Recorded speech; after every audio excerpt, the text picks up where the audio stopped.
Holbrook New Media.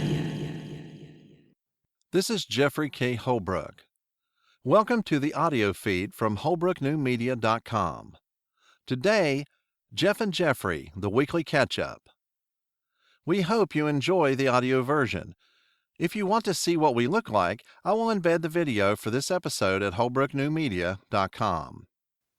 Hello, everyone, and welcome to this week, show number 32 of the weekly catch-up.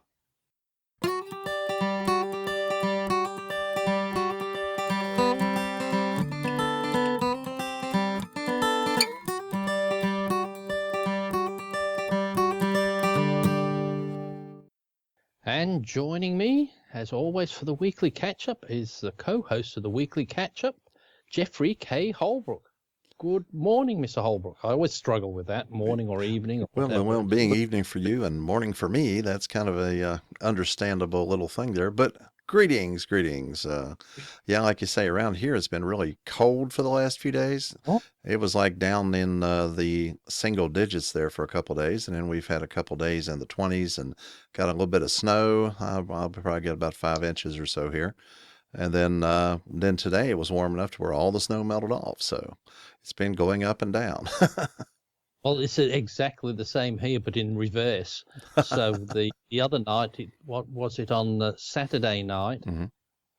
It didn't drop below 80. Wow. At night. and then the top temperature the next day, like on Sunday, ended up being 75, something like that.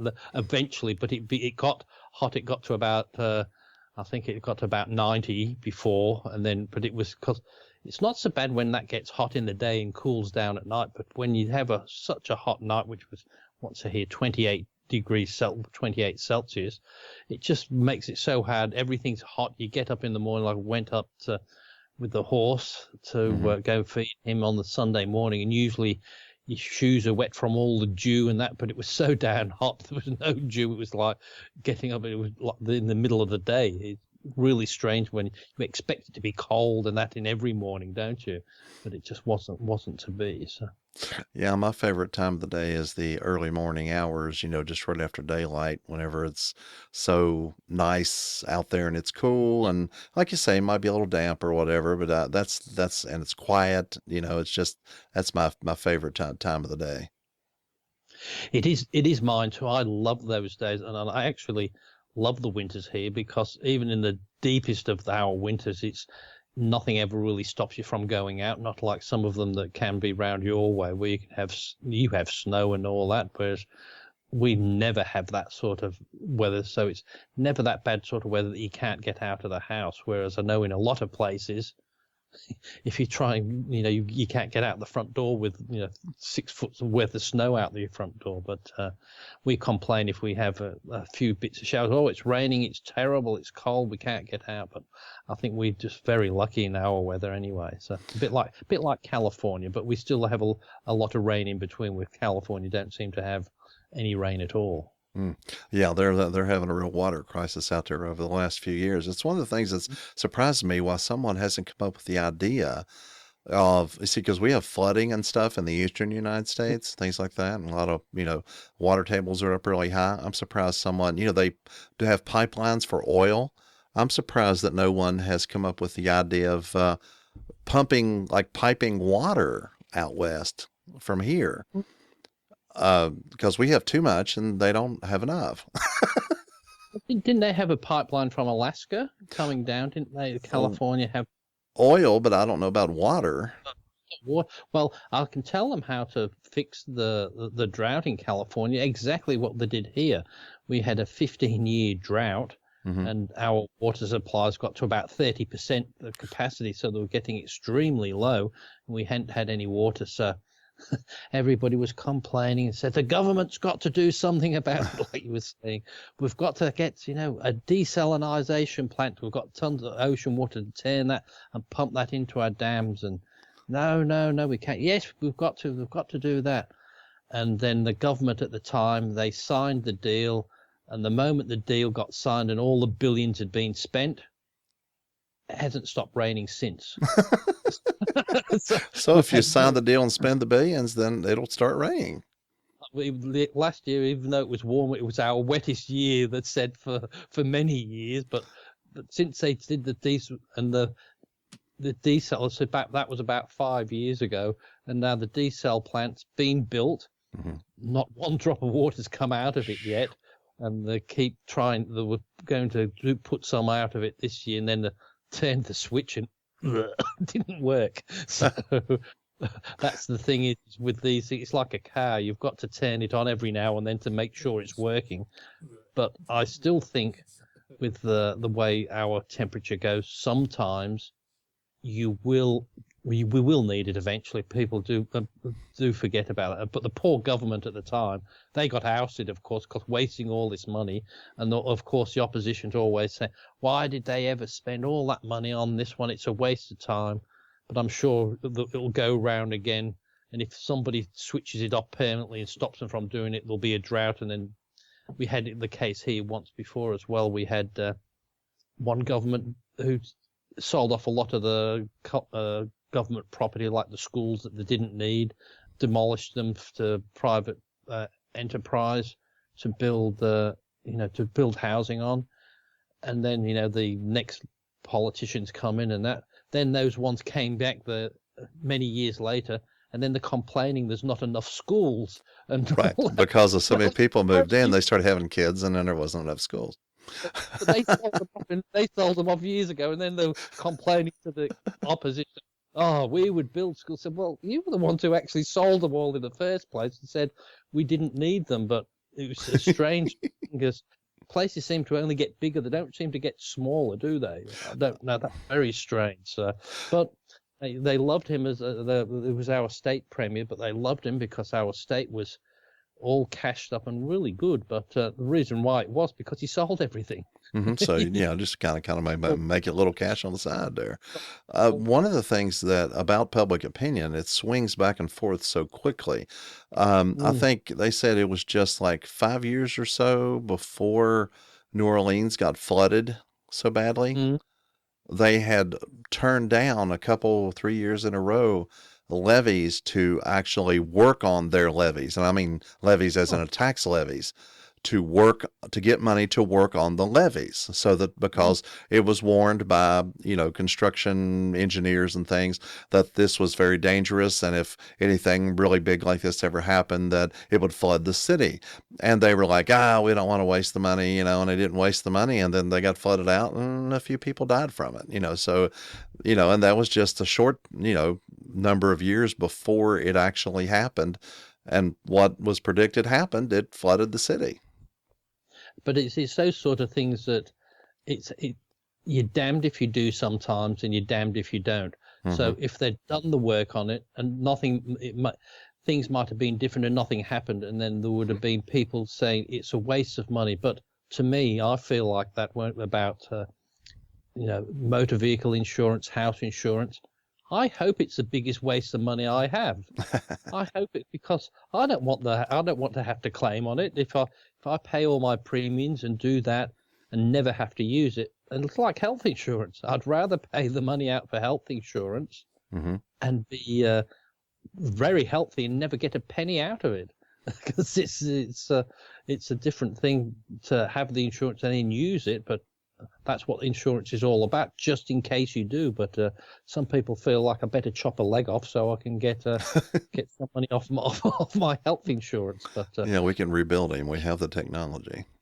Well, that's what I said, yeah.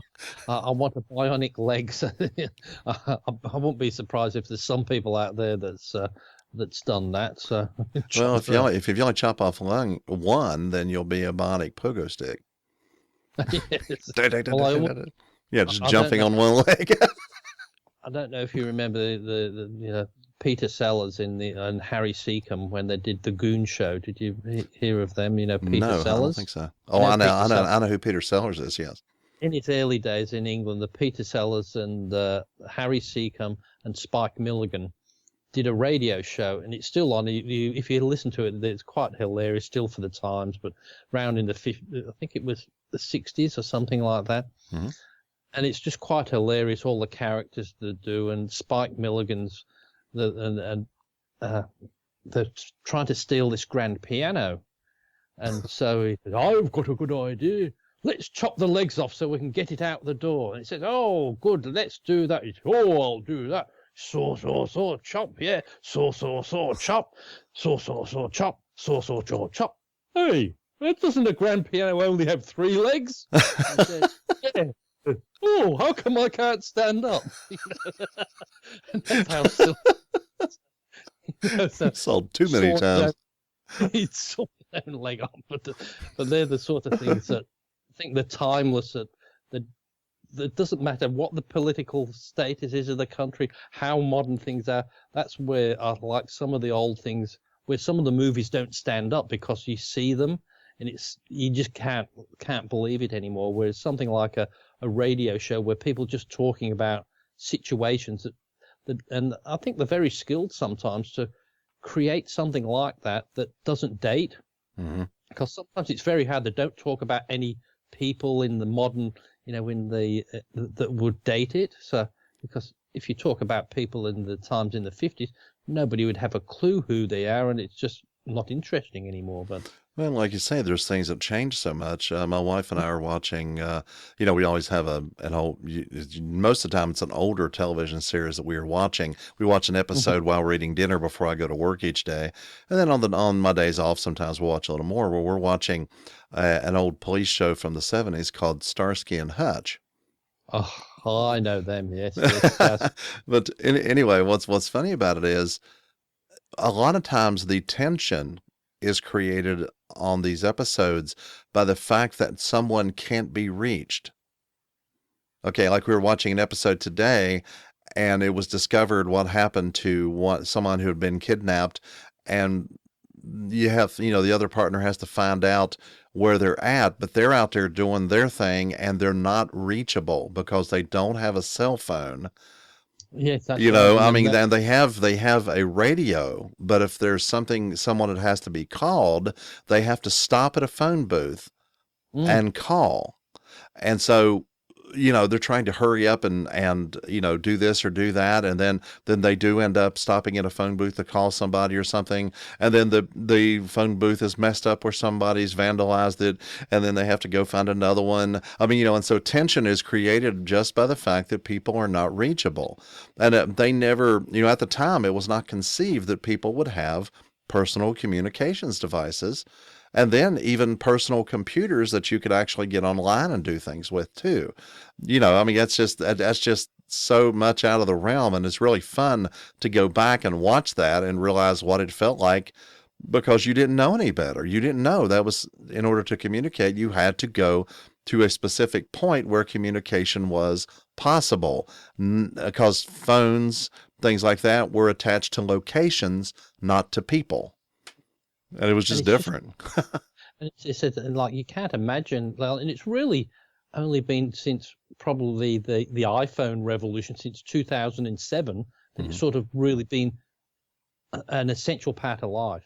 Before then, yes, people used to leave them at home every now, but you just can't pry them away from anybody's hands these days, and you do it yourself. Like, I'm not one for talking a lot on phones. But you just need to have that with you, like you said, so people know where you are, so you can actually get hold of somebody, or you can quickly send a text. I'm not one for talking much, but I probably send more text messages and that to that. But how great is it when you go to, "Oh, I'm running a little bit late," whereas before people just, "Well, where are they?" "Oh, I'll throw the dinner on the thing," or do something like that. The amount of times you get into trouble because you get stuck in traffic. But now there's, you're never sort of out of contact. And I think they're sort of looking at now is the technology is getting to put base stations on planes, so they can, because I think the technology is there. It doesn't interfere anymore, so they say. But I think what the carriers are trying to figure out is how to charge people more for the privilege. But I mean, that's one place you think you've got a little bit of peace on a plane. When you up at the altitude, you think there's got to be some places that you can be immune from it. But I don't know about what they're doing in your place, but the talking about here is introducing this technology which will stop cell phones from sending texts and emails while you're in an automobile. This actually stop you from being able to do that, so that okay, it's another one of those things to where people are not allowed to determine their own behavior. They're just going to say that you're just not allowed to do this, and we're going to physically stop you from doing it. Well, because there's a lot of people they're texting, and when it beeps, they just cannot not look at the phone and look at it, and then while they're on the road, and then they start replying to it, and I think we're getting more people getting killed from careless people on phones. And hey, on the phone, that's not half as bad. They're talking, so they allow that so you can get in and out calls, but not allowing the text messages and the emails, which I think that's quite a good idea, because people don't seem to learn about that. And here it's quite a hefty fine. I think it's a $279 fine if you get caught touching your phone. If you touch it while you drive, if they see you touch it, that's supposed to be a fine. Go ahead. And now they've got, you know how you have speed cameras or that on an intersection? We have super cameras now. They have super cameras. So what they do, real good for revenue for the police. Sure. What they can do with this one, it can get you for speeding, get you for going through a red light, get you for your registration being out of date, get you for being on the phone, all in one photo. They get all of it. So you better watch it, because nearly everybody will be doing something. So luckily, sure. Yeah, I think we're sitting around here. You can talk on the phone hands-free, I believe, as long as you've got some type of headset and you're not messing with the phone itself, because all you have to do is this, and then you just move on and talk on the phone that way. You can do that legally, but as far as that goes, you're not allowed to actually have the phone in your hands, so you're looking at it. Like that type of thing. To me, it's, I was raised in a time whenever you weren't accessible. I don't like just sitting for hours and talking on the phone. And so our home phone is actually my wife's cell phone. She's the one that handles all the traffic in and out of the home for the most part. If I call someone, like the other day, I called my mom. It was her birthday. Called my dad on his birthday. Holidays, things like that. But family members. But as far as like spending much time on the phone with people, I never do. If there's something that needs to be done, my wife and I will send texts between. Like when I'm at work, I leave my phone in my locker. I do not take it out onto the workroom floor with me. But most of the younger folks are, however many times per hour have their phones out, and it's because some people use it to listen to music on, and you're allowed to do that while you're working. But as far as like texting, messaging, all that stuff is just a constant flow of things going on that basically takes their attention away from what they're doing, I guess. And I've seen people almost step out in front of, powered industrial transport equipment, like fork trucks, things like that, because they were looking at their phones and almost stepped out in front of something. They've got a rule now to where the tow motors and the fork trucks have to toot every time they come to an intersection. to make sure somebody knows they're coming through and they don't step out in front of them when they're not paying attention.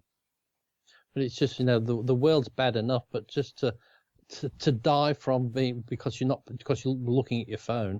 Yeah. Just something. There's so many other things that could get to the trap. But I mean, what a waste to do that, and people are so engrossed into that. But I mean, is it that really important anyway? But well, to them, their entire lives, it is. I mean, their whole life is in that phone. I mean, that's really all they've got going on is what is involved in that phone. And as I said, what I do at work, if I need it, I'll just transfer my phone to the landline. So if somebody does want to get you, they can phone up, and like the old-fashioned days. Remember when you're old-fashioned, you said phone and said, "Hey, Geoff, there's a call for you." Mm-hmm. Hey, there's something. Well, if you had an emergency, but nobody phones work now. They just phone your cell, don't they? So. Well, the way it is now, there's actually where I work at. It's a large industrial plant, so you've got all kinds of everybody with their own phones, but I leave mine in my locker and I never get a call. It's not like they're calling me because I'm just talking to people on the phone, and they know I'm not, they don't ever see me using my cell phone on the floor. So if my wife calls or something and there is an emergency of some kind, they will page me to come to one of the phones. And so it works out just fine. When I'm in the car, you're driving to or from work, really, it takes me 35, 40 minutes to get to work, but there's very, very few things that could, matter so much. I mean, like you say, some emergencies could happen, but there's very few things that could matter so much that I couldn't find it whenever I stopped at some point and figure out what's going on, at that point. I don't know. It just seems to me that, it's a little overrated. If a person believes in evolution, then I think within a couple of generations, everybody's going to look like this. Yeah, that's right. They're all because they're going to have their cell phones. Everybody be walking like T-Rexes, I said the neck will disappear. Evolution said we don't need a neck anymore. Right. Because the chin can rest on there. And just point down to look at the phone. Probably, and then we'll get the fun. Probably the collarbone will grow differently, so you can. Yeah, have the thummy thing going on. So T-Rex arms, yeah. And then you have a collarbone that extends, so you got a shelf, Oh, my God, I'm not going to be around for that because people will be really looking like. But then again, getting back to Starsky and Hutch, I'll remember that. And that, I remember in that era, those horrible, big, heavy jumpers, with the tie that they started that craze off, didn't they? Oh, you mean jumping... big jumpers, jackets with woolen coats with a tie on the thing. They started that craze, didn't they? Tonight. Well, on the pilot episode, Starsky's wearing a big sweater that has a big high collar on it, and then it has you pull it around. It's very much like a robe you would have at the house. Everybody had them back then. Yeah, and you tie it. Yeah. But they were like you said, but everybody looked so stylish. And I don't know if you remember then, while we're doing Starsky and Hutch, then David Soul brought out a song, didn't he? Okay, it was one about the black bean soup. Don't get hooked on me, baby. Okay, well, the flip side of that one, the last episode we were watching tonight had the song that was on the flip side of that, and it was something about I want you to make black bean soup. Oh, but it was the back side of the album of don't get hooked on me, baby. So this was my wife told me. She said this is the song that was on the back of that album. It was and it was something about I want you to make black bean soup so you can bring it to me or something. It was really a very chauvinistic type of a song. So he wants some woman to cook for him. So in its time, it was such a good show, and you used to love did he have a Mustang? Was it or? No, it was a Gran Torino. It was red with a big old, chevron coming down the back and on the side there. And of course, Hutch had this old beat up car that was constantly being dented and busted up and everything. But then while they do shoot out windshields and break tires on the fancy car, they really didn't do much to the body of it. It didn't seem so far. Yeah, I've seen them in probably about 10 episodes. I've watched them get their windshield shot out 2 or 3 times, and they just took the tires off the front of it one time. They actually just really damaged the tires to where when they started to pull out, it just ran off onto the rims on the car. It was pretty bad. But like you said, it's kind of nostalgic because we remember that when we were little, and it's kind of nostalgic to see all the old cars, all the Volkswagens running around, and all these different things. It's nostalgic, and I know you watch them dial a phone. And the kids are thinking, well, how in the world do you make this phone work? And they have to stick their finger in and go around with it. I mean, they don't understand the process. And sometimes you'll see an analog clock and they don't know how to tell time without it being digital. Remember also as well, being ahead of their time, remember old Maxwell Smart with his shoe phone. Like, how stupid, but really, that's sort of what they do. Yeah, they're sort of but that's not unthinkable now. Really, they could have quite easily hidden one in there, but he was always caught speaking into his shoe, wasn't he? Well, then you have like my booth back here. You have the cone of silence. Yes, You remember that where they were in there, they were yelling, "What? What?" And then everybody in the room could hear them, except for they couldn't hear themselves. We've got some at work in the boardroom in our boardroom where we switch the the lights on, and it's got a privacy shield that comes down to cover the windows. So they go, and we always say it's a cone of silence. It's coming down. I always used to like when he said with the shoe phone, and every now and then he'd pick his shoe up, rip the heel off, and wrong shoe, and just rip the shoe off because it was the other one. So I always say, I think, Chief, I think this has got to be the cone of silence. I'm sorry, Max, the cone of silence is out of action. Well, what about the mini cone of silence where they just had the two bubbles on their head, didn't they? And then he starts smoking in it or something. It's just ridiculous, isn't it? But well, no, but that's what was so funny about it, because they treated it so seriously. I mean, the fact that you knew it was stupid, but the fact that they're being so serious about it is what makes it funny. And the thing is, when you had the evil villain like Siegfried, Bernie Kopel, he was made up to look older in that, but we grew up looking at him like that. And then come the 80s, or the 80s, when he's in the Love Boat, and you thought, who's this man? He looks familiar, because even though he was getting older, but we've all seen him looking like a 50-year-old man when he was probably about 25 anyway. And then so when he was 50 or something later, he didn't look half that bad, did he? So when he was the doctor in the Love Boat, but that's another one around the Starsky and Hutch age, isn't it? It's sort of so all the big hairdos and that everybody did have. So it was really quite. And remember, like in Starsky and Hutch, as you're saying, I love seeing some of the old shows in the 80s and how big the old American cars were, and you just think they were even like the one that I came the first in 82, just how huge they were, and like to drive just a Buick, but they're just huge. And I mean, and we used to have with the big wings on them, when they had that, and they were just quite magnificent, though, some of them, when they kept them. So, but they have high-speed chases in these large barge cars, and you watch it going around a curve, and then you watch the whole body shift across the frame by about a foot as it swings around the end, and it'll just go woof like that, and then it's trying to go around that curve, and the whole floats across the frame. The whole body does about 12 inches over, and you just watch it happening. It's just really funny. And when you used to see that happening with Carl Malden and Michael Douglas in the streets of San Francisco, they always used to go up and down because they bounce, and they always I think that's all they used to do in that show, just go up and down and go over the hills. And it was I would, even just looking at that, it would frighten me to death driving in San Francisco. Some of those streets seem so damn steep.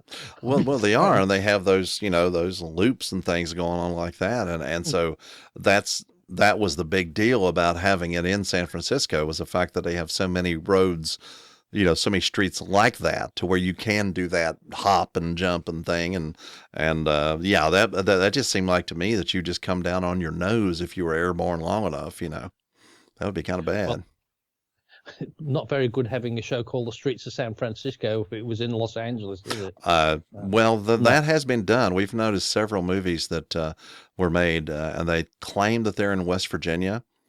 Yeah. and they don't even bother to get the names of the towns or the geography right or anything like that, and we'll find that they were filmed somewhere else. And so not only did they make fun of us, but they didn't get we didn't get any of the film revenue in the state. Well, that is just straight to, there was a Sacha Baron Cohen film out. I don't think I've watched any of his stuff. Ali G, he does this, then Borat, he does some of these. He's a comedian, but does some of these really horrible. They're really funny though, but they're horrible and disgusting, a lot of them. But he's done this latest one called Grimsby, the film that's out, and that's my hometown in England, where it's. And so the story goes is there's two brothers brought up in this fishing town in Grimsby, where I was, and one goes to be a secret agent and top everyone, and the other one stays back behind and becomes he's just a normal one with a wife and 4 kids and all that. And they should go all around. But they said it's called Grimsby, the town of Grimsby, but they didn't film any of it in there. Oh. It said when they've got the place like that, but they said no, but they didn't come there to do any of it. So I thought, well, that's a bit strange like that. And also I heard once before, like when they were saying about special effects, said the best special effects are ones where people don't know it's a special effect. So, and they showed you. Did you ever see that show called Monk? Yes. Where he was a sort of a stressed out detective and then they did all that, and he's in San Francisco. Did you see that show? And like they said, they never went to San Francisco. It's all put on when they're walking across the street. It's all just matte shots, computer generated. Things where they're put in front of the actors. And I thought, well, that's it. I would have never known if they never said, but they said that's where the real magic. But at least they got it right. Like they said, they're in San Francisco. At least they put him into San Francisco rather than putting him walking down the street, which is obviously Los Angeles. So, I mean, you can't. Like, I know now, whenever you see the mountains of South Korea or something on MASH, well, on every film you see in Hollywood, it's a Hollywood Hills round there, Griffith Park, round there. So. Well, I would say it's going to be it'll probably eventually get to the point to where everything is so advanced and they can do so much on film. At first you'll be able to tell, but I'm thinking they're going to actually be able to, how you can do a tour of the world sitting at your computer. Well, I mean, it's going to get to the point to where they can actually manufacture whatever locations they are looking for, and it'll be that authentic location with the same, businesses, all that, because it will have been filmed in advance or digitized in advance of what they need, and then they can just go to whatever soundstage right in the place that they're at, and not, the actors won't get to travel around the world like they used to, because there won't be any need to. Because that's the thing, is the only reason they go into studios and that is because they've got the better sound treatment, the better equipment. But as things get better, like you can see it now when you see adverts and radio spots, you just know that they haven't been into a studio. Somebody's just sitting at home doing it, but it's hard to tell. They're not going to be sat in a studio, but then it gets the other way. I don't know about you, but sometimes now everybody thinks they can do it. And so you see a lot of these adverts, and I say, I know enough about it. I could do a better job than that, because some of them, they haven't picked. We've got an advert here that they're just talking about some glasses and that. And I just know by watching it, the actors, the way they've got them doing it, he's fluffed the lines, but nobody's picked it up because it just doesn't sound right. But they've let it through. And I said, I know it's not a real professional, because the proper professionals would never let that through. Whereas right. that they've just done an in-house thing. Oh, I can do that. Oh, that's good. Yeah, we can get. Whereas before the equipment, that you could, no matter how much you did with your in-house, the quality was never there to broadcast it. But these days, these 4K cameras and the HD, the quality on them, you wouldn't know the difference. It's really changing now. And I don't know if you've seen it, though, on your news, but I'm seeing it now, seeing all these reporters, they're using drones instead of, so they're filming themselves with drones and then going up. But nearly, because I saw, that's going, but you can see the shadow sometimes of the drone. Okay. Whereas before they used to have cameramen, and now they just send them out with the thing on a stick, and they do their own damn thing, don't they? Selfie thing, yeah. Just say, hi, I'm so and so on there. But as I said, now they're sending them out with drones to get these fantastic shots and on that. But it really is really impressive. It does make a big difference to the outcome. I really do like them when they use it for a good effect like that. But just imagine being able to do that on a 30-second news spot, whereas before that was a $100,000 shot you would have to spend in a film to get a crane or a helicopter or something to do all that. And but now it's just something you can do with a $400 drone probably. Yeah, like you say, but the farther they get away from human interaction to it, you can have a drone that the person is doing. But one of the good things about having the camera guy or lady, whatever, is the fact that they can see what's going on behind you. So Yes, that's that person's sitting there and saying, "Well, we're having a hostage standoff. This is happening. This is happening." And if they've got a drone they're operating themselves, then all of a sudden they won't notice when the explosion happens, behind them or something's going on, and the camera person can just swing over because that human element is there and available, And I think they're going to be missing a few things without having a human element behind the camera. So if I'm there standing in front of the camera and then the cameraman throws the camera down and runs away, I know I'm in trouble. Yeah, or somebody just all of a sudden goes, it's like, what's that? What? That would be fun, actually, if you had to play a joke on somebody to go, just look like that. Oh no, I have actually done that to people before. All of a sudden you go, and I mean, I've just had them duck and cover and.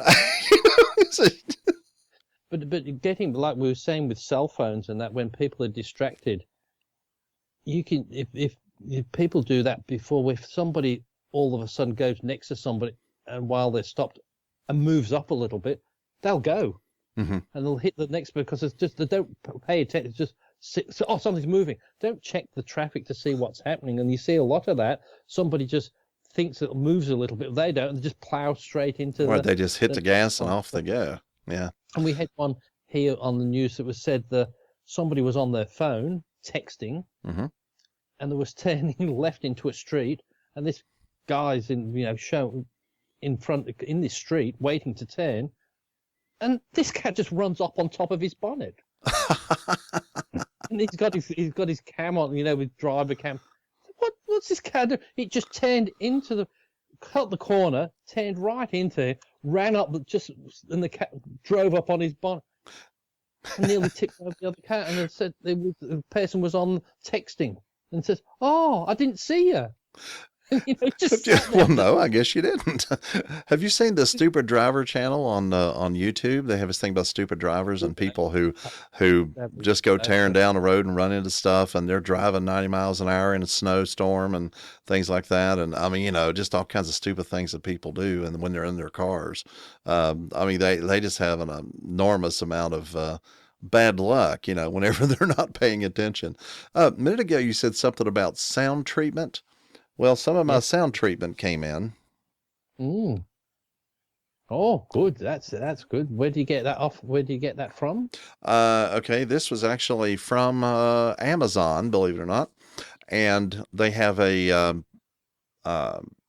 this actually. Let's see. These are 12 inches, about 12 inches, and then 2 inches thick, or what these are, and so. These are pretty cool. I got 12 of these for the grand total of $32.99. Oh, that's not too bad, is it? No, it's actually quite inexpensive, actually, whenever it comes down to it. But there's 12 of these. And what's funny is that people think that sound treatment is going to be some kind of a horrible thing. And yes, there are professional level sound panels and things like that you can get, but these actually do wonderfully well. In podcasting itself, there are so many people that don't really, it never occurs to them to sound treat their space. And that's why you hear so much echo in private, non-company based podcasting, just individual home podcasters, because it never occurs to them to actually sound treat the space. You don't even have to buy this if you don't want to. You can use moving blankets. You can use all kinds of different stuffed animals, anything that you can put in the room, like carpets, couches, all kinds of things like that, that can actually absorb sound, deflect waves to make them break up instead of, bouncing back solid into you. And so, like you say, this is only $33 total for 12 of these. And so that's going to be 12, well, I guess, square feet? I guess it would be like 12 12s, I guess. So there you are, 12 square feet, and you could actually do that. But you don't have to completely cover a wall with it. You basically have to put it, think about your voice. Where it's actually going to be hitting at. And so a rubber ball, if you throw it against the wall, where's that going to bounce to? And so if you're setting here, you need everything basically in this range to make sure that it bounces there. Now, up in the corners of the room, especially if you have a square room with level ceilings. Now, this room is not level. This side of the room is 12 feet. The other side of the room, it angles down to 7 feet on the far side of the room. So I have an angled ceiling. That's actually an advantage because I don't have things bouncing straight up and back down at me. That helps. But heavy bass sounds can collect in the corners. That's right. And so you need what's called a bass trap. You got one now. Don't tell me you got one of them. I got 4 of these, actually. And you can't even see it. Sorry. Yes. They put them behind my head here. But anyway, these are 12 by 12 by 24 long is how big they are. And so what you do is put this up in the corner of the room. I guess put it back here somewhere. I can't even see it. You put this up in the corner of the room, and it keeps sound from collecting in the corners and making this huge bass sound that you end up importing into your audio. And it won't allow it to concentrate and bounce right straight back as a solid wave into your microphone. And so, like you say, they're made for the corners of the room. There's other things you can do with them too. What I'm going to do with these, I have a couple of others sitting right here. There's some that I had already. There's 2 up here in this corner, these 2 corners. I've got 2 sitting beside of me. What this microphone stand is mounted on is a half height, about waist high. It's a bookcase, because I didn't want to mount this on the desk and let anything translate through whenever I do this on the desk. You can see the thing shaking. I wanted it on a separate thing, so that's on that. Well, what I have there beside of this on the top of the bookcase are 2 of these bass traps. They just stand right up. And so what I've got is these that I have here on the desk, I'm going to put in the corners over there on the other side of the room. I told you I needed some more sound treatment over there, but I'm going to take these and stand them right here and actually make myself a wall right beside of right here where my microphone mounts at. And that'll give me a full wall right there where they can just stand up. Now these, the bass traps are going to be more expensive than just plain panels like these. But for 4 of these bass traps, again, that are 12 inches on the side and 24 inches high, that's a lot wider across the front of it. They're $69.98 is how much those were for 4 of them. So you can do your whole room for that if you're going to just be putting them in the corners. And so that's actually not that expensive either. And they're basically made to where they break sound up and absorb sound whenever it strikes them, so that you're not getting the solid concentrated bass wave right back into your microphone and creating this huge echo. It's really inexpensive to do some reasonable sound treating in your space if you're going to be recording audio in it. I don't know, everybody thinks it's really expensive, but I think it's something you really can't do without.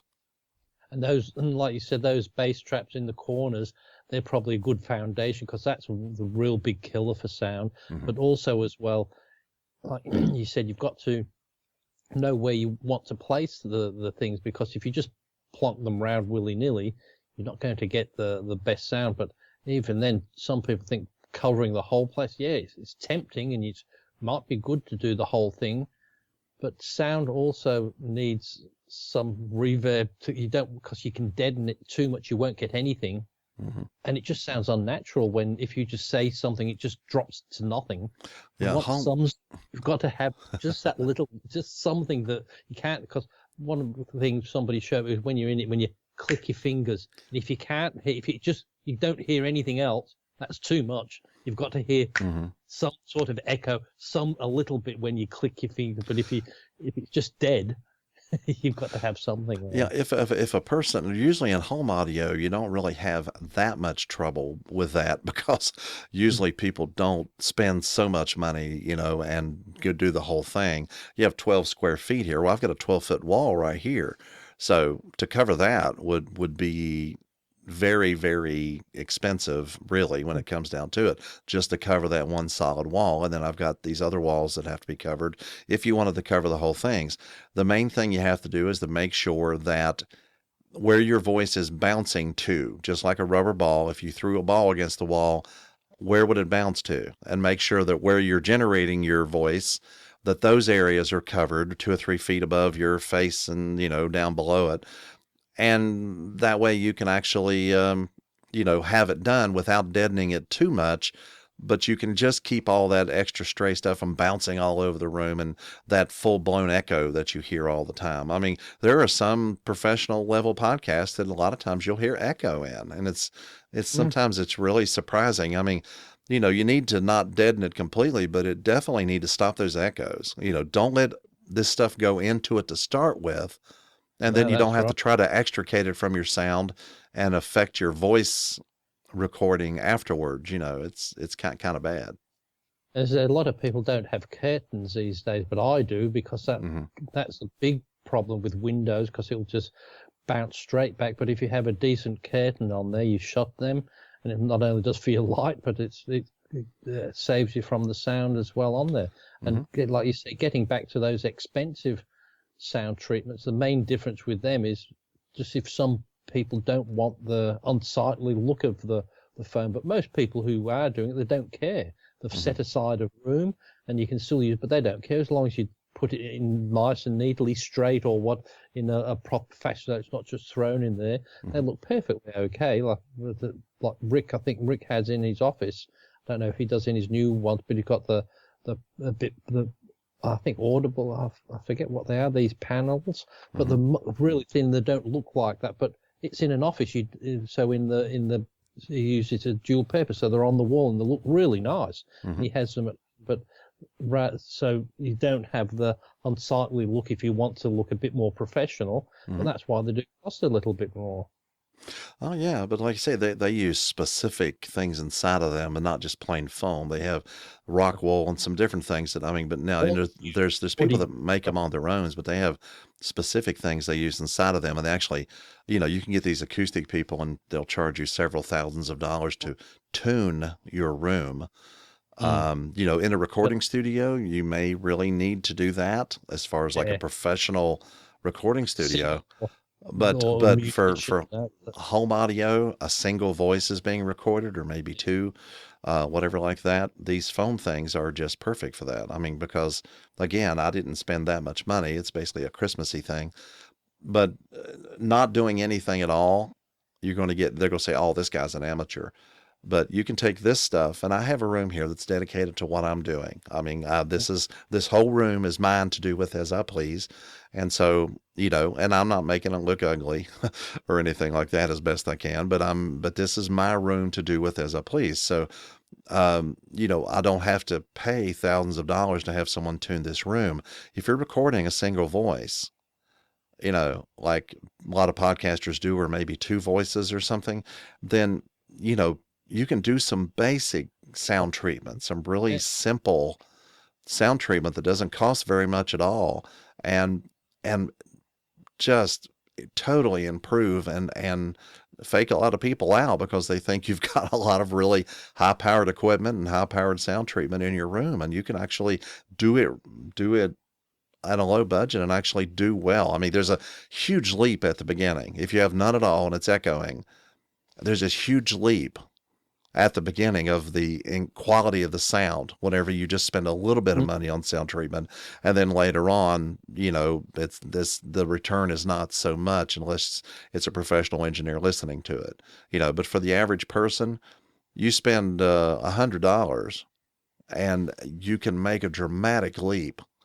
Then it wouldn't be as much of a leap later on as you spent your next 1,000 to do it.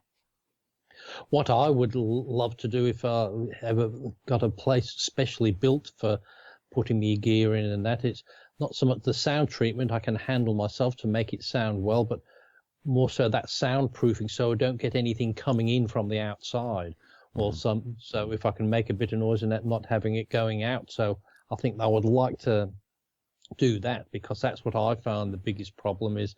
You can make it sound nice, but still those outside noises still come into your recording sometimes. But as I said, like you and me, we've both got a little room where we can go into. It's usually fairly good.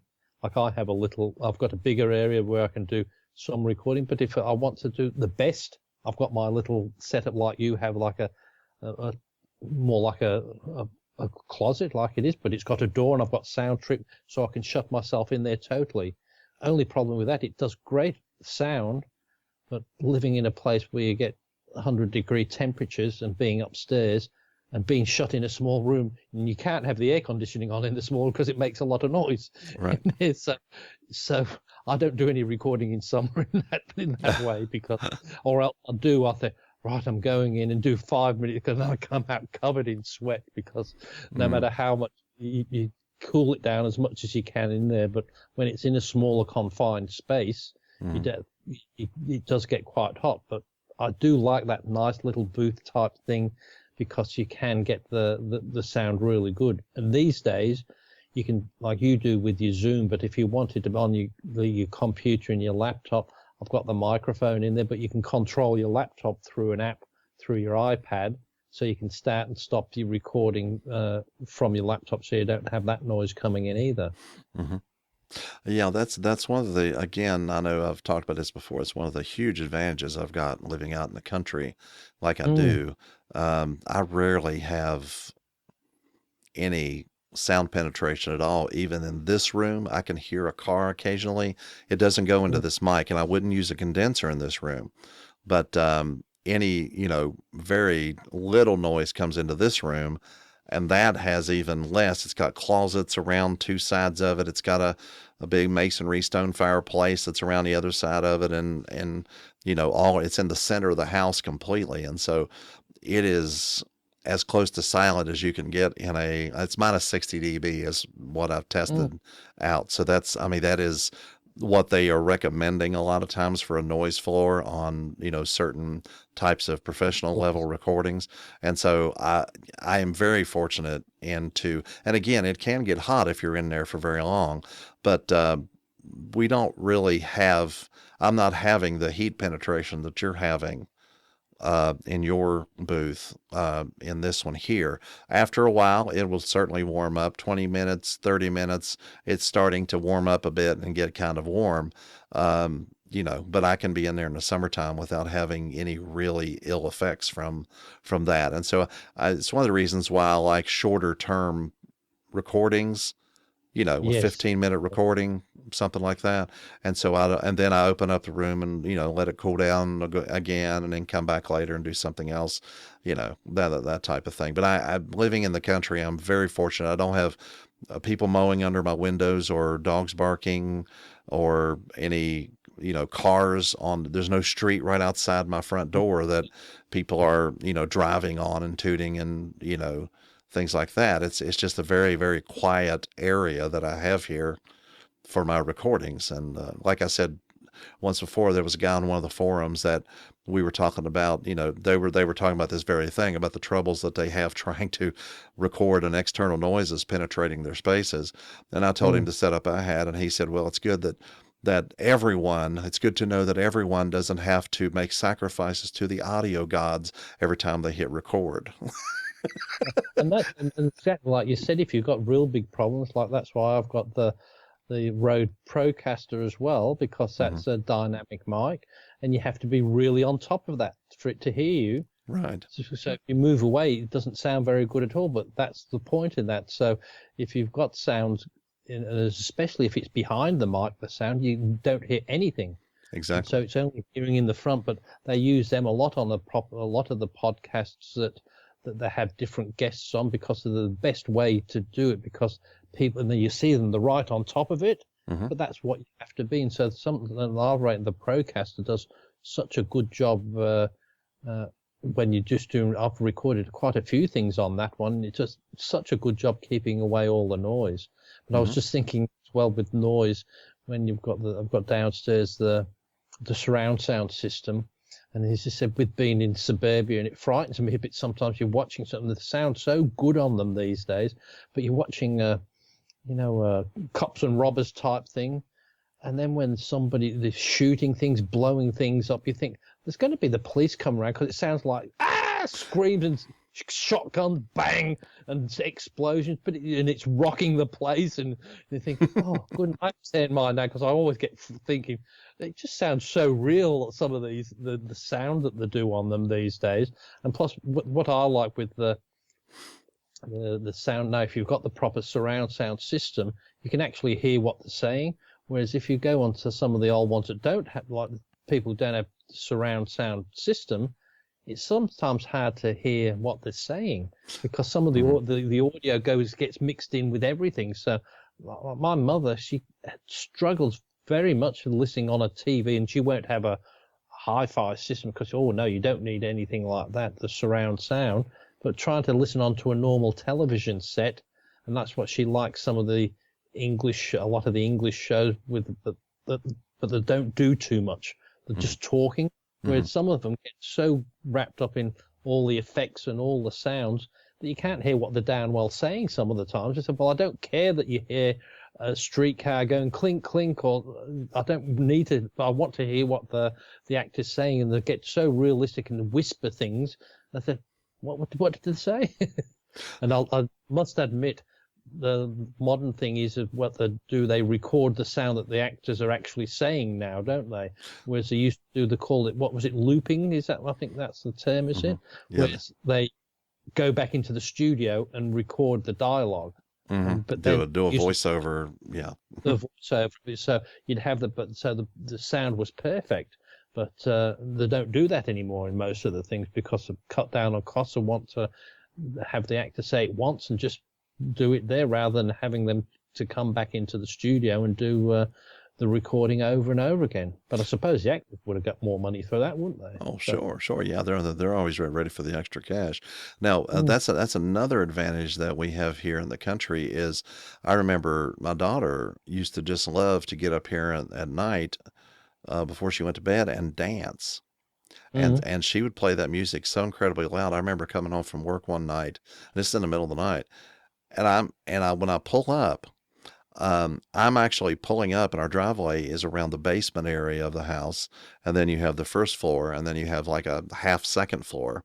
Well, I'm down there parking the car, and with the car door closed, the car running, I'm hearing this boom, boom, boom, boom, boom, boom, boom. And I'm thinking, what is that? And what's funny is she is 2 floors up on the top floor in the back opposite corner of the house from where I am. So catty corner in the opposite corner of the house, 2 floors up, is where she's at. And that's where that sound is coming from. The thing is, and it's actually the room I'm in right now. So the thing is, we don't have any neighbors that are close enough to ever be offended by that type of thing. And so we can be as loud as we want to be and don't have to worry about anybody complaining about it because there's, nobody will hear it, Yeah, I just said, I'm not one for putting loud music on, but I don't suppose I could do. But it's more so the loud videos and that you worry about. I'm on a corner block, and backing onto everybody else. So there's not much. I'm not next to anybody. So nearly everybody else is at the back of the house or something on the side at the back. So all where people are, I'm on the corner, so it's facing the road. That's good. So I'm not sort of bothering anybody. If I do, well, maybe me playing the keyboard, maybe that's classed as horrible music as well. So, are you keeping up with your pledge on your keyboard and doing your regular practicing and everything? Every day I do definitely getting my scales, getting one scale a week, making sure, because the big thing is just going back to basics, like to get the fingering right, to go back and think. Because you learn so many bad habits when you start playing years ago, and you can play, but then you think, gee, it does make it a bit harder at first. But then once you get the thing, but even before the show here, when Wednesdays, it gets a bit awkward when I come back, and then I don't have much time after the show because it's nearly 10 o'clock now. So before I have I did a half an hour practice before I came on. And I'm really pleased that I've been doing that since December. So every day, no matter what. And like when people say, I'm far too busy, I'll give it a miss today. You always have 10 minutes. Like just do your scale for 10 minutes. And if you can't do much more, just do 10 minutes. At least just keep it in there. And sometimes I'll say, well, I'll just do 10 minutes, but then I'll be 2 hours later. I'm still doing my practice to warm up and then start going on trying to learn a song, but trying to learn it properly. So I thought I can do it a bit better, but I'm using the wrong finger. So go back, and then I stumble because my finger just wants to use that finger, and that's not the right finger, and it's really hard to get out of that habit sometimes. So trying to make yourself do it the right way, which you've been doing it so wrong many of the times. But then it gets to the stage I still don't know. Well, there's sometimes when yes, you can do certain things with a certain finger, but there's certain times where, well, do whatever you feel comfortable with. Mm-hmm. It depends on that, but it's just well, when do you do that? Sometimes if I feel comfortable in something, I'll try that, but I'm trying to keep to the correct fingering anyway. But no, keeping that up. I'm using the Kronos with the piano type thing, and you learning that properly. But I still have the Yamaha Tyros 5 and using that as well. So all right, been putting something together on that, but it's great. I just love doing it. It's the sort of thing I'll never go and do it out in public, but it just makes such a big. I like that much better than listening to music. Just to put something together that you're doing yourself, you just feel such an achievement when you do those sort of things. And it's simple sort of pleasures in life, really, isn't it? Because it's something you don't need anybody else to do with. You can just sit there and I can get engrossed in that for hours doing that. I've just got to make a point, saying like when we talk, not to sit there for 4 or 5 hours to do it. I said no, just do it an hour or two. Come back to it, or else could spend a whole day messing about. So. Oh yeah, no, the act of creating something of your own is, I mean, there isn't any substitute for that. Yeah, but that's right. And as I said, I'm not very artistic in a lot of things, but even with the videos, I enjoy doing them and putting them together. And I know I'm no Cecil B. DeMille or anything like that, but I just love putting them together. And now when you've got a place like a YouTube, you've got somewhere to put it up, a reason for doing it, whereas before you maybe didn't. So, but that's another thing I try not to sit and do for hours, because I can sit there and just go spend days doing that sort of thing. So you've got to do other things as well. Well, exactly. Gee, it looks like it's nearly an hour nearly gone again for the show, isn't it? That went quick. Yeah, I'd like to say one more thing about the sound treatment and everything. There's a couple of articles I've written and some things like that are available on my website at podcastcurious.com. That takes you to this specific page. And again, there's some articles on there about sound treatment and about the types of microphones to use in, the more noisy environment, the dynamics, and then using a, condenser microphone in the quiet environment like the sound booth, just some basic pointers and things like that. And there's also some links there you could click and go and look at the different types of equipment that I'm using and all that kind of stuff. So podcastcurious.com. And that's always good, because they said you can never have too many microphones. That's Rick's saying. And that's the way I look at it too. Like I say, I have 5 of this style of microphone now to use for different things, so I don't have to pull these out of the shock mounts in order to go and do another thing. If I have somewhere to go and I want to record something somewhere, then all I have to do is just pick up the other mics and go without having to dislodge these from their mounts. But as I said, I'm tossing up whether to use a different one to this one next week. But I found this really good for just up here where I am at the moment doing that, because it seems to keep a lot of the noise out, and using the other ones in the downstairs studio. But hopefully I'll be able to get a cable down from here down to the other one, because I don't like using Wi-Fi for doing these broadcasts, because just that physical connection makes a big difference to the quality sometimes. So I don't trust Wi-Fi's it goes up and down too much for my sort of liking anyway. So that is true. Anyway, so thank you for another very good chat again today. You're welcome, Mr. sir. Holbrook. And thank you everybody for watching, and please subscribe to the channel. And if we can listen to, where is it on your channel when you just listen the audio version of it?